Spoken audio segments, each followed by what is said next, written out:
அனைவருக்கும் மீண்டும் ஒரு முறை எனது காலை வந்தனங்கள். விசேடமாக இன்றைய நாள் இந்த நிகழ்வுக்காக வழிகோலிய எங்களுடைய மாதுளுவ சோபித்த தேரர் அவர் இல்லாத விடத்தும் அவரை ஞாபகப்படுத்தி எனது உரையை ஆரம்பிக்கலாம் என்று நினைக்கின்றேன். அதனை பின்தொடர்ந்து இந்த சங்கத்தை சிறப்பான முறையிலே, இந்த அமைப்பை சிறப்பான முறையிலே வழிநடாத்தி செல்வதற்காக தலைமைத்துவத்தை ஏற்றிருக்கின்ற எங்களுடைய முன்னாள் சபாநாயகர் சார் கரு ஜெயசூரிய அவர்களே, அதே போன்று இங்கு வருகை தந்திருக்கின்ற மதகுருக்கள், ஏனைய சிவில் சமூக தனியார் நிறுவன முன்னேற்ற காண விளைகின்ற சகாக்கள், இந்த நிகழ்வினுடைய ஏற்பாட்டாளர்கள் அனைவரையும் விழித்தவனாக சில விடயங்கள், சில பொறுப்புகள் அல்லது சில விடயங்களை பற்றி கதைப்பதற்கு எனக்கு சந்தர்ப்பம் தரப்பட்டிருக்கின்றது. நான் நினைக்கிறேன், இதை ஒரு கலந்துரையாடல் மாதிரி செய்தால் நல்லா இருக்குமா என்ற ஒரு எதிர்பார்ப்பு இருக்குது.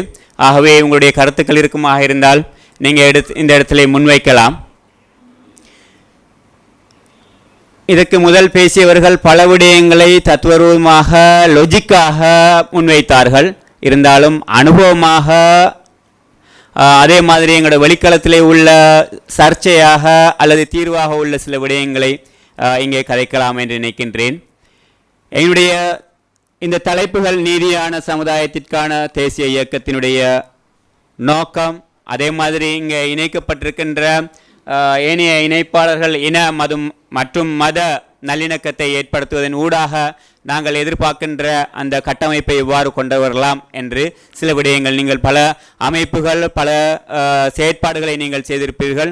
ஈவன் இப்போதைய காலகட்டத்திலே இன நல்லிணக்கம், மத நல்லிணக்கம், சமூக உறவு, உறவுகளை கட்டி எழுப்புதல், சமாதானத்தை கட்டி எழுப்புதல் போன்ற செயற்பாடுகள் நடந்து கொண்டிருக்கின்றன. எங்களுடைய அரசும் அதை பேசிக்கொண்டிருக்கின்றன. அண்மையிலே கூட எங்களுடைய நீதி அமைச்சர் அவர்கள் சில கருத்துக்களை முன்வைத்திருக்கின்றார். அதே மாதிரி வெளிவிவகார அமைச்சர் அவர்கள் சில கருத்துக்களை முன்வைத்திருக்கின்றார். இப்போதைக்கு எல்லோருடைய செயற்பாடுகளும் எங்களுடைய சிறந்த நாட்டை கட்டியெழுப்புவதாக இருந்தால் அது ஒரு இன நல்லிணக்கத்தினூடாக அல்லது மத நல்லிணக்கத்தினூடாக, உறவுகளை கட்டியெழுப்பதனூடாகத்தான் இருக்கும் என்ற அந்த கோட்பாட்டை எல்லோரும் ஏற்றிருக்கின்றார்கள். அவ்வாறாக இருந்தால் நாங்கள் எங்களுடைய நாடு, இலங்கை நாடு, ஒரு சிறிய நாடு, அழகான நாடு, நல்ல ஒரு இந்து சமுத்திரத்தின் மத்தியிலே அல்லது நித்திலமாக அமைந்திருக்கின்ற நாடு என்று நாங்கள் பெருமையாக சொல்லிக் கொண்டிருக்கின்றோம். இலங்கை நாட்டிலே என்னதான் இல்லை, இலங்கை நாட்டிலே என்னதான் இல்லை என்று பார்த்தால் என்னதான் இல்லை, மற்றெல்லாமே இருக்கின்றது. இந்த வளங்கள் முறையாக பயன்படுத்தப்படுகின்றதா?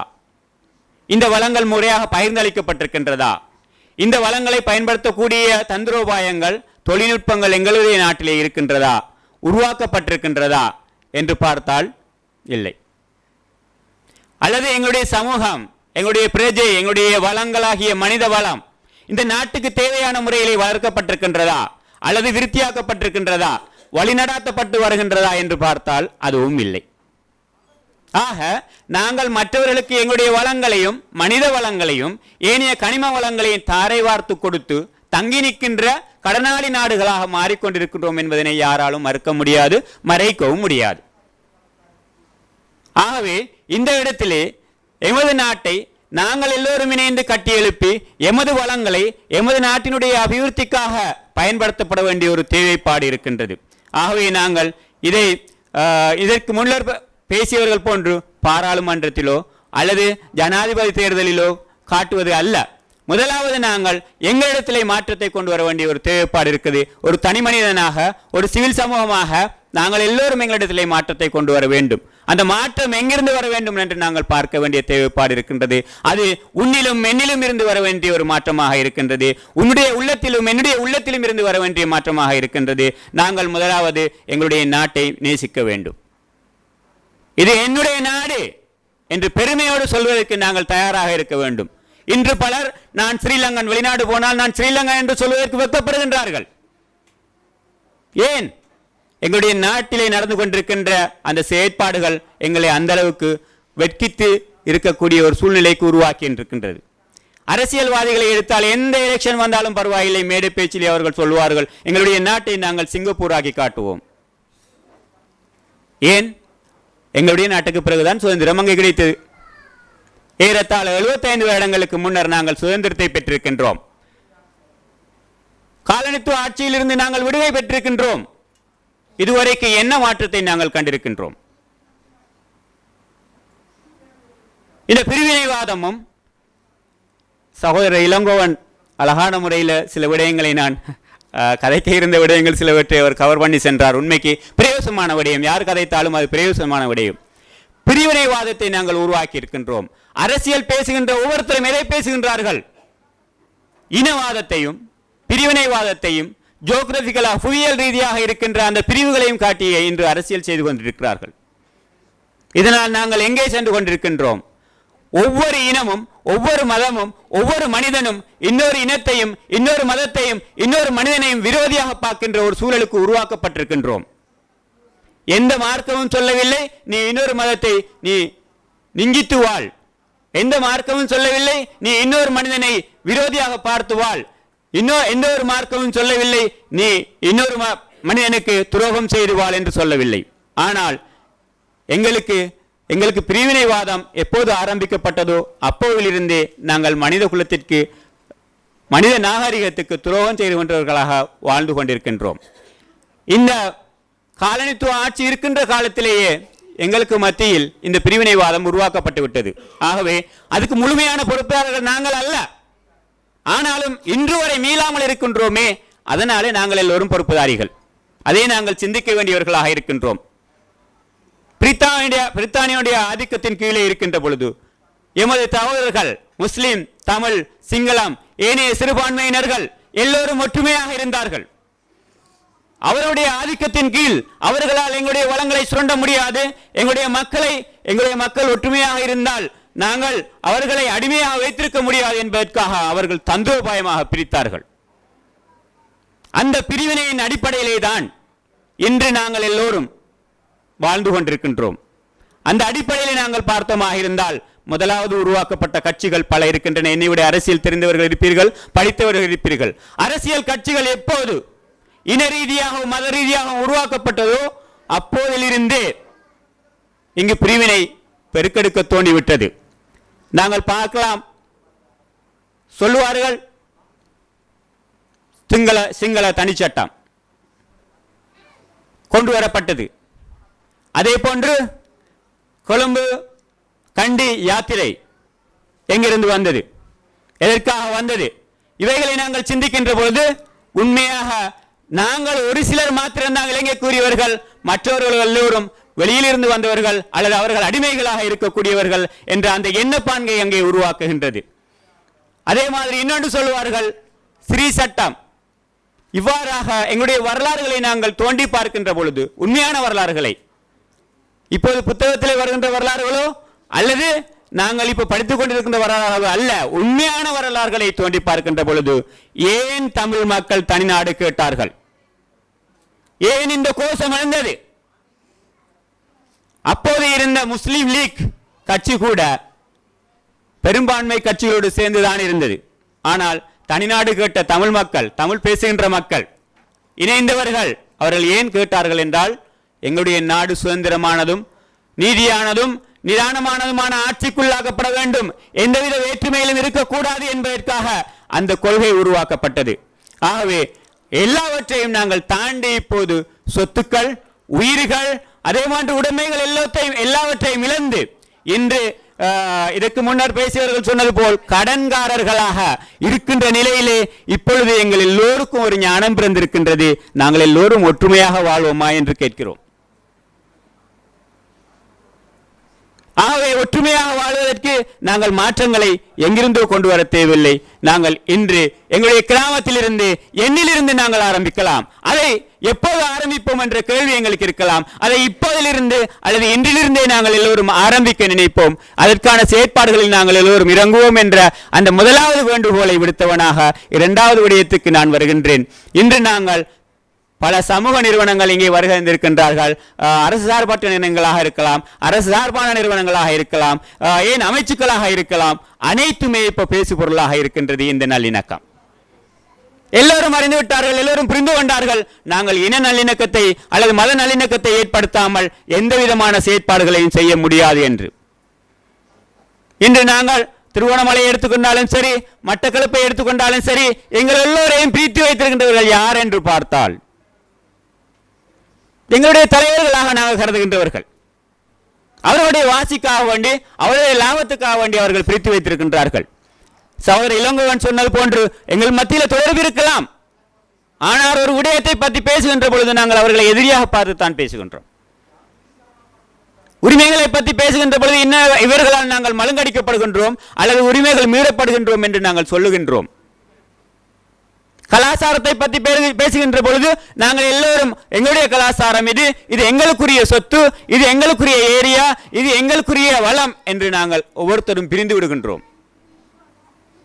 ஆகவே மனிதர்களை மனிதர்களாக பார்த்து வாழ வேண்டிய ஒரு காலத்தை உருவாக்க வேண்டிய ஒரு தேவைப்பாடு ஒவ்வொரு தனி மனிதனும் ஒவ்வொரு இலங்கை பிரஜையினதும் இதே மாதிரியாக இயக்கத்திலே இயங்கிக் கொண்டிருக்கின்ற ஏனைய சிவில் சமூகத்தினுடைய பொறுப்புகளாக இருக்கின்றது. இலங்கையானது நாங்கள் ஏற்றுக்கொள்ள வேண்டிய அல்லது மறைக்க முடியாத ஒரு உண்மை, இலங்கையானது பல்லின சமூகங்களை கொண்ட ஒரு நாடு. ஆகவே அங்க விவிதத்துவம் பன்முகப்படுத்தப்பட்ட நிலைமை இருந்தே ஆகும். அதற்குள்ளே நாங்கள் உறவுகளையும் எங்களுடைய உணர்வுகளையும் பகிர்ந்து ஒற்றுமையாக வாழ வேண்டிய ஒரு தேவைப்பாடு இருக்கின்றது. இன்று நாங்கள் பார்த்தால் இந்த தலைமைத்துவம் அல்லது அதிகாரம் யாருக்கு கொடுக்கப்படுகின்றது, அது எவ்வாறு அமுல்படுத்தப்படுகின்றது, இந்த மாற்றங்கள் பற்றி எனக்கு முன்னர் பேசியவர்களும் சொன்னார்கள், கதைத்தவர்களும் சொன்னார்கள். இந்த மாற்றங்கள் எங்கிருந்து வர வேண்டும்? சட்டத்தில் இருந்து வர வேண்டும் அல்லது அடிமட்டத்தில் இருந்து வர வேண்டும். அடிமட்டத்திலிருந்து மாற்றம் வந்தால் நாங்கள் சட்டத்தில் மாற்றத்தை ஏற்படுத்தலாம்.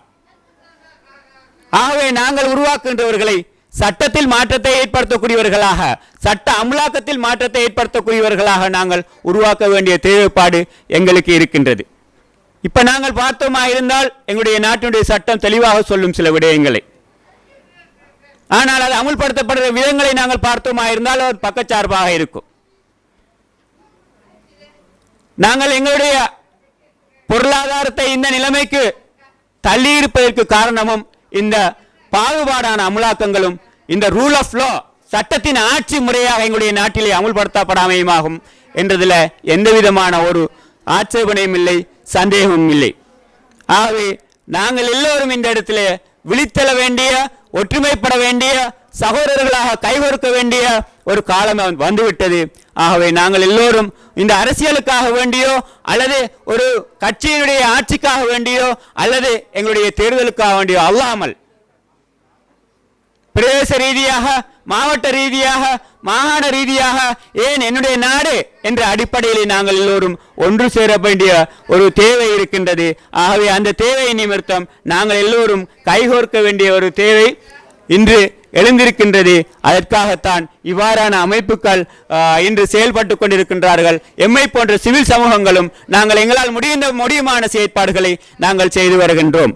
இன்று நாங்கள் எங்களுடைய கலந்துரையாடல்களை நடத்துகின்ற பொழுது, எங்களுடைய கிராம மட்டத்திலே போய் மக்களோடு கலைக்கின்ற பொழுது இருக்கின்ற பிரச்சனைகளை நாங்கள் எடுத்து பார்ப்போமா இருந்தால், முஸ்லிம்கள் எங்களுடைய காணியை பிடித்து விட்டார்கள், தமிழ் சகோதரர்கள் எங்களுடைய காணியை பிடித்து விட்டார்கள், சிங்களவர்கள் எங்களுடைய காணியை பிடித்து விட்டார்கள், எங்களுடைய கலாச்சாரத்தை மதிக்கவில்லை, எங்களுடைய கலாச்சாரத்தில் இருக்கின்ற சின்னங்களை அவர்களுடைய கலாச்சார சின்னம் என்று சொல்லுகின்றார்கள், எங்களுக்கு சொந்தமாக இவ்வளவு காலமாக நாங்கள் பராமரித்து வந்த இந்த மலையிலே இருக்கின்ற இந்த கோயிலை அவர்களுடைய கோயில் என்று சொல்கின்றார்கள். பலாத்காரமாக அதிகாரப்பூர்வமாக இராணுவத்தை பயன்படுத்தி அல்லது போர்சஸை பயன்படுத்தி வந்து அவர்கள் இரவோடு இரவாக இந்த அவர்களுடைய மத சின்னத்தை பறித்து விட்டார்கள் என்றெல்லாம் பல முறைப்பாடுகள் இங்கு நடந்து கொண்டிருக்கின்றது. ஆகவே எந்த மதத்திலும் எந்த மார்க்கத்திலும் அது சொல்லப்படவில்லை. நீங்கள் உங்களுடைய மார்க்கத்தை, உங்களுடைய மதத்தை நீங்கள் மதிக்க வேண்டும். பன்முகத்தன்மையும் பல சமூகம் வாழ்கின்ற நாட்டிலே பலவிதமான கொள்கைகளும் பலவிதமான நம்பிக்கைகளும் பலவிதமான நியமங்களும் அதே மாதிரி அவருடைய கலாச்சாரங்களும் விழுமியங்களும் இருக்கும். ஆகவே ஒவ்வொருத்தருடைய நம்பிக்கையும் ஒவ்வொருடைய கலாச்சாரத்தையும் நாங்கள் எல்லோரும் மதித்து வாழ வேண்டிய தேவைப்பாடுகள் இருக்கின்றது. நாங்கள் திருகோணமலையை நாங்கள் எடுத்துக்கொண்டாலும் திருகோணமலையிலே பெரும்பான்மையாக வாழுகின்றவர்கள் சிறுபான்மையினுடைய நம்பிக்கைகளையும் கலாச்சாரத்தையும் விழுமியங்களையும் நாங்கள் மதித்து வாழ வேண்டிய தேவைப்பாடு இருக்கின்றது. எம்முடைய எதிர்காலம் நாளை கட்டியெழுப்ப வேண்டுமாக இருந்தால் இன்றைய நாளுக்குரிய தளமாக இன்றைய நாளை அந்த நாளுக்குரிய தளமாக நாங்கள் அமைக்க வேண்டிய ஒரு தேவைப்பாடு இருக்கின்றது. ஆகவே நாங்கள் எல்லோரும் எங்களுடைய உள்ளத்திலும் எங்களுடைய செயற்பாட்டிலும் எங்களிடத்தில் இருக்கின்ற அந்த சூழலிலும் சொல்லுவார்கள் attitude behavior conduct change. இந்த மாற்றங்களை நாங்கள் கொண்டு வர வேண்டிய ஒரு தேவைப்பாடு இருக்கின்றது. அது ஒவ்வொரு மனிதனிடத்திலையும் உருவாக வேண்டிய தேவைப்பாடு இருக்கின்றது. ஆகவே நாங்கள் எல்லோரும் ஒவ்வொரு விதவிதமான கலாச்சாரத்தை பின்பற்றினாலும் விதவிதமான மதத்தை நாங்கள் நம்பிக்கை வைத்திருந்தாலும் நாங்கள் இளைஞர்கள் என்ற எண்ணப்பாங்கு எங்களிடத்திலே வர வேண்டிய தேவைப்பாடு இருக்கின்றது. என்னுடைய கலாச்சார ரீதியாக இருக்கின்ற திணிப்புகளை நான் திணிப்பதனூடாக இன்னொரு மார்க்கத்தை இன்னொரு கலாச்சாரத்தை நான் அடக்குமுறைக்கு கொண்டு வருவேனாக இருந்தால் அது என்னுடைய நாட்டினுடைய பொருளாதாரத்திற்கு என்னுடைய நாட்டினுடைய நல்ல பெயருக்கு கீர்த்திக்கு அபகீர்த்தியை ஏற்படுத்தும் என்ற எண்ணத்திலிருந்து நாங்கள் விடுபடக்கூடாது.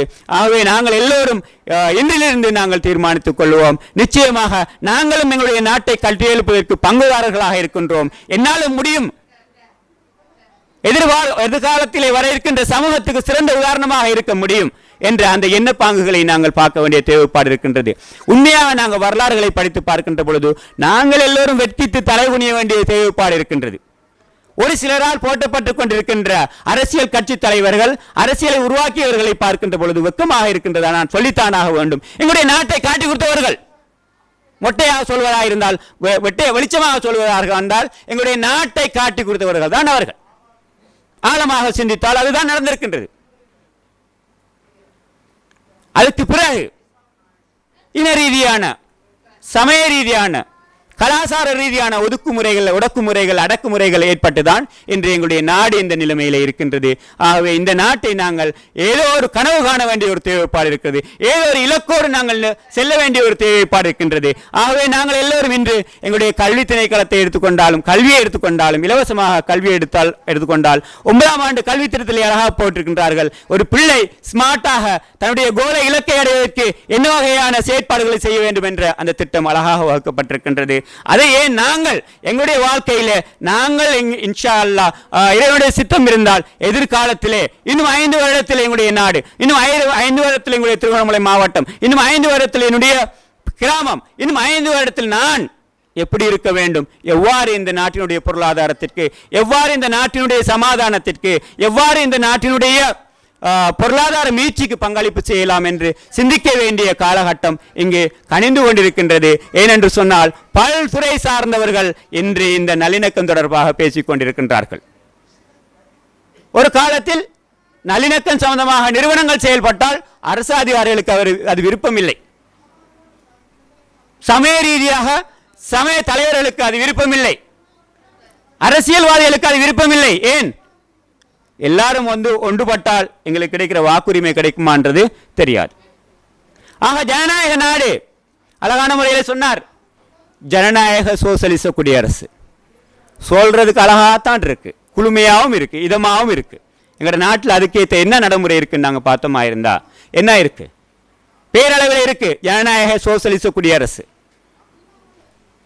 72 78 அழகா சொல்லுது எங்களுக்கு. இன்னைக்கு நாங்க ஜனநாயக நாட்டில் அனுபவிக்க வேண்டிய ஒன்றே ஒன்று தவிர மற்ற எல்லாம் பாகுபாடாக தான் இருக்கு.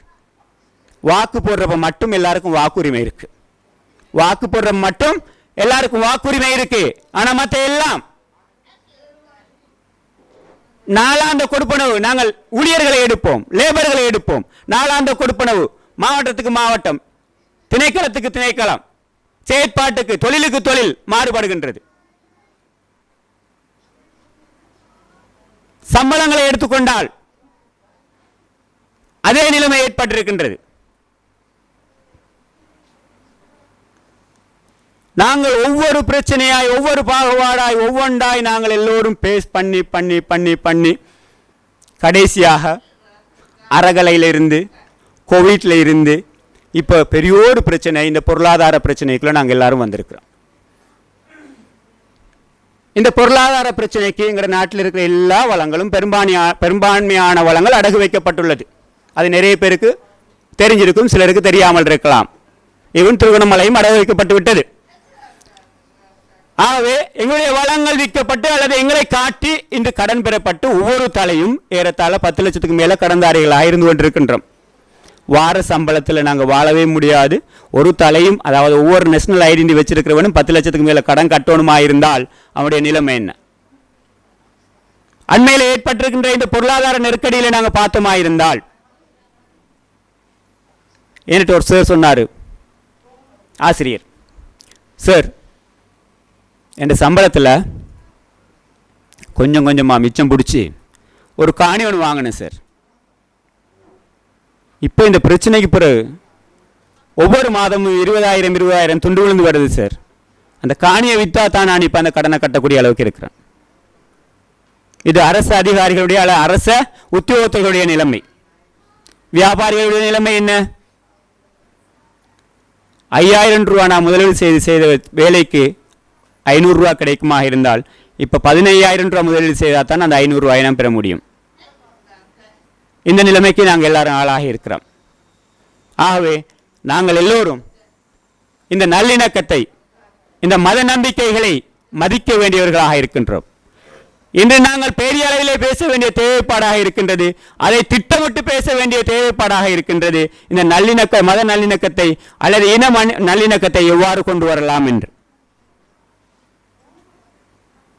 பாலர் வகுப்பு முதல் பல்கலைக்கழகம் வரைக்கும் நாங்கள் இதற்கான சிலபஸ் டெவலப்மெண்ட் செய்ய வேண்டிய ஒரு தேவைப்பாடு இருக்குது. கிராமம் முதல் நகரம் வரைக்கும் இதற்கான செயற்பாடுகளினூடாக நாங்கள் செயல்பட வேண்டிய தேவைப்பாடு இருக்கின்றது. இன்று இருவர்களாக இருப்பவர்கள் தான் எங்களுடைய நாளை என்கின்ற அந்த நாளுக்கு தலைவர்களாக வர இருப்பவர்கள். அவர்கள் மத்தியிலே ஜாதி பேதம் இல்லாமல், அவர்கள் மத்தியிலே மதபேதம் இல்லாமல், அவர்கள் மத்தியிலே இனபேதம் இல்லாமல், அவர்கள் மத்தியிலே இடரீதியான, அமைய ரீதியான, நம்பிக்கை ரீதியான பேதம் இல்லாமல் வளர்க்க வேண்டிய பொறுப்பு போன்ற எல்லோருக்கும் இருக்கின்றது. அதை நாங்கள் உணர்ந்து கொள்ள வேண்டிய தேவைப்பாடு இருக்கின்றது. மத தலைவர்களாக இருக்கலாம், மதவாதிகளாக இருக்கலாம், அது உங்களோடு இருக்க வேண்டிய ஒன்று, உங்களுடைய சுதந்திரமானதாக இருக்க வேண்டிய ஒன்று, மற்றவர்களை மதிக்க வேண்டிய ஒரு தேவைப்பாடும் இருக்கின்றது. ஆகவேதான் இப்போது பல சிவில் அமைப்புகள் இதற்கான செயற்பாடுகளில் இறங்கி ஒவ்வொரு மதமும் என்ன வகையான செயற்பாடுகளை போதிக்கின்றது, எதனை போயிருக்கின்றது, இந்த மத நல்லிணக்கம், இன நல்லிணக்கம் எவ்வாறு இருக்க வேண்டும் என்று சொல்கின்றது என்பது தொடர்பாக குழுக்களாக அமைத்து, அல்லது இன்டர்ரிலிஜியஸ் கமிட்டி, LIRC அல்லது மாவட்ட குழுக்கள், கிராமிய குழுக்களை அமைத்து அவர்கள் மத்தியிலே உறவுகளை ஏற்படுத்துவதற்காக சில செயற்பாடுகளை செய்து வருகின்றார்கள். அந்த செயற்பாடுகள் நிரந்தரமானவையாகவும் நீண்ட காலத்தை கொண்டு செல்லக்கூடியவையாகவும் இருக்க வேண்டிய தேவைப்பாடு இருக்கின்றது. அந்த வகையில் எங்களுடைய இந்த சிவில் அமைப்புகள் நிதி சம்பந்தமான, அமுலாக்கல் சம்பந்தமான, வளங்கள் தொடர்பான பற்றாக்குறையிலே அவர்கள் ஈடுபட்டு கொண்டிருக்கின்றார்கள், முகம் கொடுத்து கொண்டிருக்கின்றார்கள். ஆகவே அவற்றுக்கான தீர்வு சிறந்த முறையிலே வருமாக இருந்தால், அரசும் அதற்கான முன்னெடுப்பையும் படித்தரத்தையும் வைத்திருப்பதனால் இணைந்து செயல்படுகின்ற பொழுது இலகுவான முறையில் எல்லோரும் அந்த நோக்கத்தை அடைவதற்கு ஒரு சந்தர்ப்பமாக அமையும். இன்று நாங்கள் பார்க்கின்றோம், ஒரு அதிகாரத்தை கொடுப்பதற்கு ஒரு கிராமத்தை எடுத்துக்கொண்டால் அந்த கிராமத்திலே சிறுபான்மையாக மக்கள் வாழலாம், மிக்ஸ் பண்ணப்பட்ட சமூகம் இருக்கலாம். ஒரு சிறுபான்மை சமூகத்தில் உள்ளவர்களுக்கு தலைமைத்துவத்தை கொடுப்பதற்கு நாங்கள் விரும்புவதில்லை. ஜனநாயகம் என்று சொல்லுவோம், அல்லது அவர் சிறுபான்மையினர் என்று சொல்லுவோம், அவர்கள் இப்போ வந்தவர்கள் என்று சொல்லுவோம், வந்தாமரத்தான் என்று சொல்லுவோம். இவ்வாறான காரணங்களை காட்டி நாங்கள் கொடுப்பதில்லை. ஆனால் சில இடங்களிலே பார்த்தோமாயிருந்தா எங்களுடைய அயல் நாடு இந்தியாவை நாங்கள் எடுத்து பார்ப்போம். 1400க்கும் மேற்பட்ட மொழிகளை பேசுகின்றார்கள். 200க்கும் மேற்பட்ட அரசு அங்கீகரிக்கப்பட்ட பத்திரிகை வெளியிடுகின்றார்கள். எல்லா வகையான சமூகம் அங்கே இருக்கின்றது. அந்த நாட்டிலே பஞ்சாயத்து சிஸ்டம் இன்னும் அவளில் இருக்கின்றது. அதை அவர்கள் கௌரவப்படுத்துகின்றார்கள். அந்த பஞ்சாயத்து சிஸ்டத்தை நாங்கள் பார்ப்போமாக இருந்தால், கிராமிய பஞ்சாயத்தாக இருக்கலாம், மாவட்டமாக இருக்கலாம், மாநிலங்களாக இருக்கலாம், அந்த இடத்தை நாங்கள் பார்க்கின்ற பொழுது அவர்கள் ஜனநாயகமான முறையில் அதனை அமுல்படுத்திக் கொண்டிருக்கின்றார்கள். எனக்கு ஒரு சந்தர்ப்பம் கிடைத்தது. வடக்கு கிழக்கு மாகாணத்தை சேர்ந்த சமூக அபிவிருத்தி, சனசமூக அபிவிருத்தி உத்தியோகத்தர்களோடு கேரளா மாநிலத்துக்கு சென்று அந்த பஞ்சாயத்து சிஸ்டம் எப்படி நடக்குன்னு பார்க்கறதுக்கு நாங்கள் போயிருந்தோம். அங்க போய் பார்க்கிறப்ப ஒரு தாழ்ந்த சாதி, அவர்கள் சாதியை வைத்து கலைக்கின்றார்கள், ஒரு தாழ்ந்த சாதி பெண்ணுக்கு தலைமைத்துவத்தை கொடுத்திருந்தார்கள். டிஸ்ட்ரிக்ட் பஞ்சாயத்து நாங்கள் போய் மீட் பண்ணி கலைக்கிறப்ப அவங்க சொல்லியிருந்தாங்க, அவங்ககிட்ட திறமை இருக்கு, மக்களோட அணுகுன்ற திறமை இருக்குது, மற்றவங்களை அரவணைக்கிற திறமை இருக்குது, செயல்படக்கூடிய திறமை இருக்குது, நாங்கள் ஜாதி பார்க்க இல்லை, இனம் பார்க்க இல்லை, ஆனால் பெண்ணாண்டு பார்க்க இல்லை, அவருக்கு நாங்கள் தலைமைத்துவத்தை கொடுத்துருக்கிறோம் சொல்லியிருக்கிறாங்க. இன்னைக்கு நாங்கள் எத்தனை பேர் ஒத்துக்கொள்வோம்? இன்னைக்கு ஒரு ஆர்டிஎஸ் இருந்தால், ஒரு ஆர்டிஎஸ் நடக்குதுன்னு வச்சுக்கோங்க, திருவண்ணாமலை மாவட்டத்தில் அல்லது திருவண்ணாமலை நகரத்தில் அல்லது கன்னியா பகுதியில் முஸ்லீம்களும் தமிழர்களும் சிங்களவர்களும் வாழ்கின்ற இடத்துல நாங்கள் யாருக்கு தலைமைத்துவத்தை கொடுப்போம்? திறமைக்கா, இனத்துக்கா? ஆக நாங்கள் சிந்திக்க வேண்டிய தருணத்தில் இருக்கின்றோம். இந்த எந்த இடத்திலையும் எந்த மதமும் எந்த மார்க்கமும் எந்த இனமும் சொல்லவில்லை நீங்கள் இன்னொரு இனத்தை, இன்னொரு மார்க்கத்தை, இன்னொரு சமூகத்தை நிந்தித்து வாழுங்கள் என்று சொல்லவில்லை. நாங்கள் எல்லோரும் மனிதர்கள், அடிப்படை உரிமைகள் சொல்லப்பட்டிருக்கின்றது. அந்த அடிப்படை உரிமைகளை அனுபவிப்பதற்கு எல்லோருக்கும் அங்கே உரிமை இருக்கின்றது, அனுபவிக்க வேண்டிய இடமும் இருக்கின்றது. அதனை நாங்கள் அமுல்படுத்தலில் கொண்டு வர வேண்டிய ஒரு தேவைப்பாடு இருக்கின்றது. ஆகவே நாங்கள் எல்லோரும் சிந்திப்போம், செயல்படுவோம். இங்கே நாங்கள் எங்களுடைய வேற்றுமைகள் எல்லாவற்றையும் கலைந்து சிறந்த முறையான ஒரு ஆட்சியை, சிறந்த முறையான எதிர்கால ஒரு நாட்டை எங்களுடைய சிறுவர்களுக்காக, எதிர்கால தலைவர்களுக்காக நாங்கள் கொடுக்க வேண்டிய தேவைப்பாடு இருக்கின்றது. இன்னைக்கு நாங்கள் எல்லாரும் வரலாறுகளை படித்துவிட்டு இது டிஎஸ் சேனநாயக்கா செய்த வேலை, அல்லது பண்டார நாயக்கா குடும்பம் செய்த வேலை, அல்லது ஜே.ஆர். ஜெயவர்தனா செய்த வேலை, அதனால வந்த விளைவு, இப்படி நாங்கள் எல்லோரும் தூசித்துக் கொண்டு அல்லது விமர்சித்துக் கொண்டிருக்கின்றோம். இந்த விமர்சனங்கள் எதிர்காலத்தில் நமக்கும் வராமல் இருக்க வேண்டும். நாமல் அதனை பாதுகாத்துக் கொள்ள வேண்டிய தேவைப்பாடு இருக்கின்றது. ஆகவேதான் நாங்கள் இவ்வாறான இடத்திலே எல்லோரும் கைகோர்த்து, எல்லோரும் நிதானித்து, திடமான ஒரு நம்பிக்கையை ஏற்படுத்தி, முன்னுள்ளவர்கள் சொல்வது போன்று அல்லது பழமையான ஒரு மொழி ஒன்று சொல்வது போன்று அடம்பங்கொடியின் திரண்டால் மிடுக்கு. இந்த அடம்பன்கொடி எல்லாருக்கும் தெரிஞ்ச விஷயம், இப்போதை கொஞ்சம் அது ஊர்ல இல்ல, கிராமப்புறங்களில் தான் இருக்கு. அப்ப ஆகவே அதை நாங்கள் பார்த்தோமா இருந்தால் எந்த அளவுக்கு அது மெல்லியது அல்லது எந்த அளவுக்கு பலவீனமானது என்று, அதை நாங்கள் ஒன்று சேர்த்தால் அது எவ்வளவு மிடுக்காக இருக்கும் என்று, நாங்கள் அது பலமாக இருக்கும் என்று எல்லாருக்கும் தெரியும். பழைய ஒரு பழமொழியாக இருந்தாலும் அமுல்படுத்துவதற்கு அது ஒரு சிறந்த ஒரு எடுத்துக்காட்டாக இருக்கின்றது. ஆகவே நாங்கள் எல்லோரும் பலவீனர்களாக இருக்கலாம், எங்களுக்கு அந்த வாக்களிக்கின்ற உரிமை இருக்கிறதே, அதையாவது நாங்கள் வைத்து ஜனநாயக நாடு, ஜனநாயக சோசியலிச நாடு என்று அழகா சொல்கின்றோமே, அந்த நாட்டில் அதை வைத்தாவது நாங்கள் பலமுள்ளவர்களாக மாறுவதற்கு வரவேண்டிய ஒரு தேவைப்பாடு இருக்கின்றது. ஆகவே நாங்கள் அதுக்குரியவர்களாக மாற வேண்டும் என்று உங்கள் அனைவரையும் கேட்டுக்கொண்டு, நாங்கள் ஏன் பிளவுபட்டிருக்கின்றோம் என்று பார்த்தால், அது அரசியலாக இருக்கலாம், அது இன்னொருத்தருடைய லாபமாக இருக்கலாம், அல்லது இன்னொருத்தருடைய சூழ்ச்சியாக இருக்கலாம். இவ்வாறான முறையிலே நாங்கள் பிளவுபட்டிருக்கின்றோம். பிளவுபட்டிருப்பதை நாங்கள் ஒன்றுபடுத்துவதற்கு என்ன செய்யலாம் என்று நாங்கள் கேள்விகளை கேட்க வேண்டிய தேவைப்பாடு இருக்கிறது. ஒவ்வொருத்தரும் நாங்கள் மாறுவதனூடாக அந்த ஒன்றுபடக்கூடிய ஒரு சூழலை நாங்கள் உருவாக்கலாம். ஆகவே அந்த ஒன்றுபடக்கூடிய அந்த சூழலுக்காக நாங்கள் எல்லோரும் ஒன்றுபட வேண்டிய தேவைப்பாடு இருக்கின்றது. இலங்கை சுதந்திரம் பெற்றதிலிருந்து இற்றை வரைக்கும் நாங்கள் பார்த்தால் ஆயிரக்கணக்கான இன முரண்பாடுகள் ஏற்பட்டிருக்கின்றது. ஆயிரக்கணக்கான இன முரண்பாடுகள் எங்களுடைய நாட்டில் ஏற்பட்டிருக்கின்றது. இதனை நாங்கள் காலம் தாழ்த்தி பார்த்தால் அது ஏதோ ஒருத்தருடைய தூண்டுதலின் காரணமாக, ஏதோ ஒருத்தருடைய சுயநலத்தின் காரணமாக, ஏதோ ஒருத்தருடைய அரசியல் லாபத்தின் காரணமாக உருவாக்கப்பட்டதாக இருக்கலாம். அது அறகலையாக இருக்கலாம், நாங்கள் திகன பிரச்சனையாக இருக்கலாம், இப்போ இருக்கிற இந்த ஆட்சி பிரச்சனையாக இருக்கலாம். இவைகள் எல்லாவற்றையும் நாங்கள் வைத்து பார்க்கின்ற பொழுது இந்த பிரச்சனைகள் ஒவ்வொன்றாக சின்ன சின்ன பிரச்சனையாக நாங்கள் பார்க்கலாம். ஈவன் எங்களுடைய ஊரில் நடந்த அரிசி மலை பிரச்சனையாக இருக்கலாம், மட்டக்களப்பிலே நடந்து கொண்டிருக்கின்ற பிரச்சனையாக இருக்கலாம், பொத்துவில்லே நடந்து கொண்டிருக்கிற பிரச்சனையாக இருக்கலாம், எங்களுடைய ஏனைய பாதி புல்மோட்டையிலே ஏனைய பாதையிலே நடந்து கொண்டிருக்கிற பிரச்சனையாக இருக்கலாம், மூத்தூரிலே நடந்து கொண்டிருக்கிற இவ்வாறான பிரச்சனைகளை நாங்கள் எடுத்து பார்க்கின்ற பொழுது அனைத்துமே ஒரு சமூகம் இன்னொரு சமூகத்தை மடக்குவதாக, ஒரு சமூகம் ஒரு இனம் இன்னொரு இனத்தை மடக்குவதாக, ஒருத்தர் தன்னுடைய லாபத்துக்காக வேண்டி மற்றவர்களை நாங்கள் மடக்குவதாக என்று சமூகத்திலே சென்று கொண்டிருக்கின்ற மிகப்பெரிய பிரச்சனையில் ஒன்றுதான் இந்த காணி பிரச்சனை.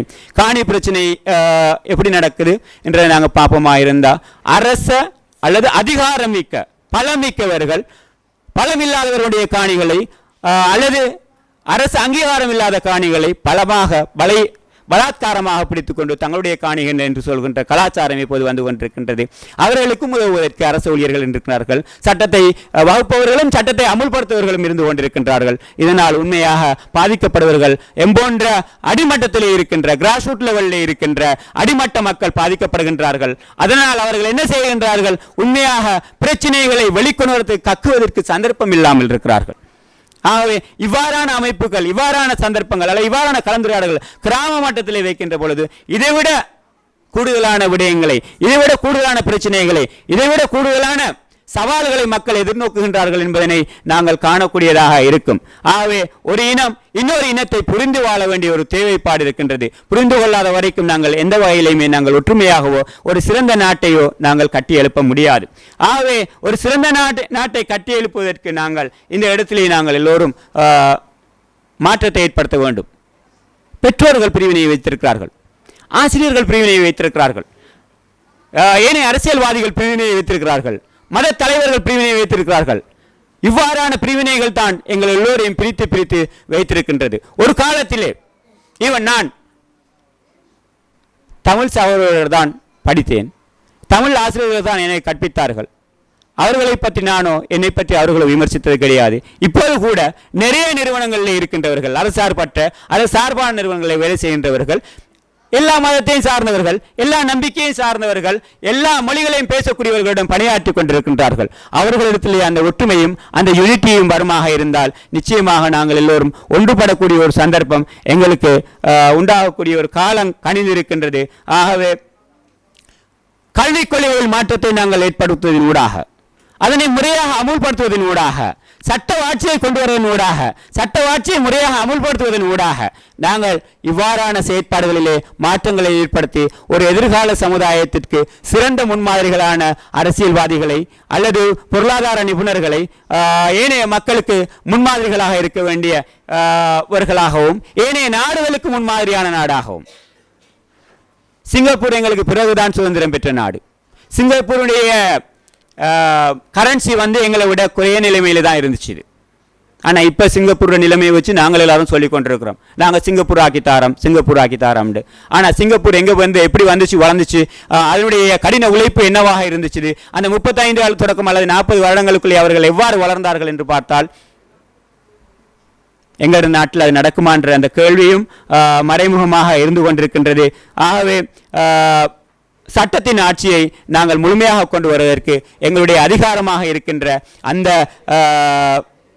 வாக்குரிமை என்பதனை முறையாக பயன்படுத்துவோம். அதே போன்று பலத்தை பயன்படுத்துவதற்கு, எங்களை பலப்படுத்திக் கொள்வதற்கு எங்கள் எல்லோருக்கும் இருக்கின்ற அந்த உளம் ரீதியான மாற்றம், நடத்தை ரீதியான மாற்றம், மற்ற மதத்தை, மற்ற இனங்களை, மற்ற ஜாதியை நாங்கள் மனிதர்களாக பார்த்து அவர்களும் மனிதர்கள், அவர்களுக்கும் சகல உரிமைகளும் உண்டு என்போன்றவர்கள் என்ற அந்த எண்ணப்பான்குகளை எங்களுடைய சிறார்களில் இருந்து, எங்களுடைய பாடல்களில் இருந்து நாங்கள் எல்லாம் உருவாக்கி எதிர்காலத்திலே நாளைய சமுதாயத்திற்கு சிறந்த முன்மாதிரியான கர்த்தாக்களாக அல்லது சிறந்த தலைவர்களாக நாம் அனைவரும் திகழ்வோம் என கேட்டு இந்த வாய்ப்பிற்கு நன்றி கூறி விடைபெறுகிறேன். நன்றி, வணக்கம்.